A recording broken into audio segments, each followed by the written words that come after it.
right?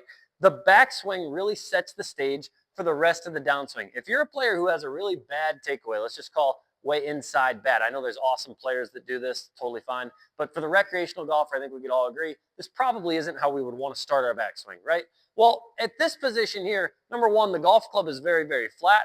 Number two, the club face gets open. So what most golfers do from this inside takeaway position is they start to elevate the club late and then swing over the top. Again, if they swung on plane with an open club face, the ball would just go to the right. So they fan this club face open, they elevate the club late, they start coming over the top, and now you've got your pull slice pattern that really starts to create a bunch of issues. So how do we start to correct this? Well, I think it first starts with an understanding of how this typically goes and what is actually happening that gets that club inside.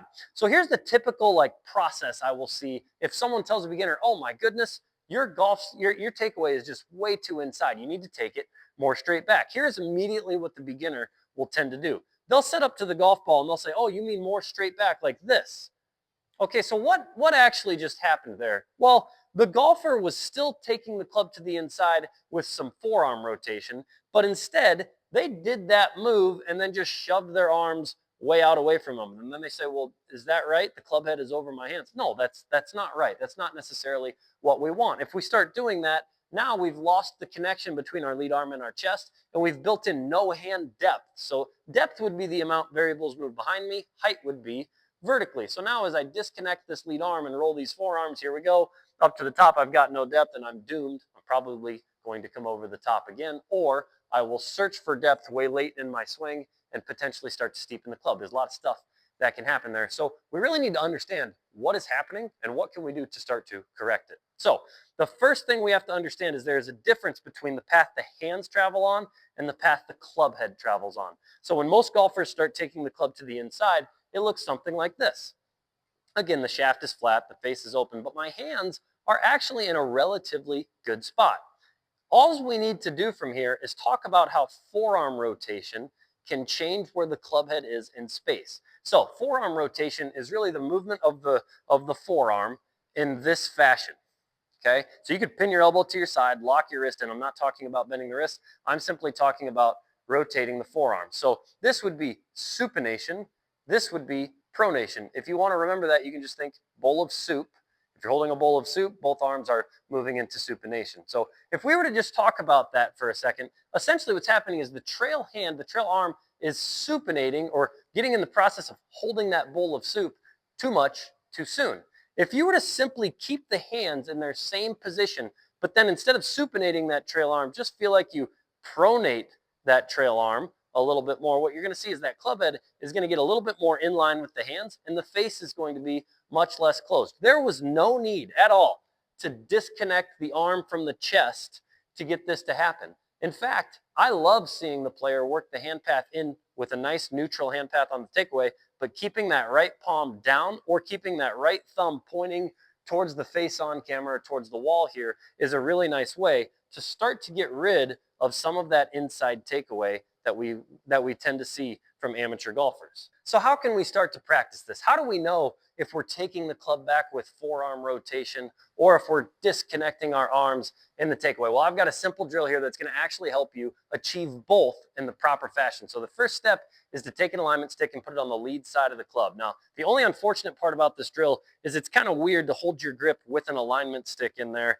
You're just going to have to do your best and trust that this is a drill mostly for feel, not necessarily to hit golf balls. So what I'd like you to do is go ahead and take as normal of a grip as you can. And what we're going to do from here is we've really got two goals. Number one is we have to keep the stick running down our lead leg in the backswing.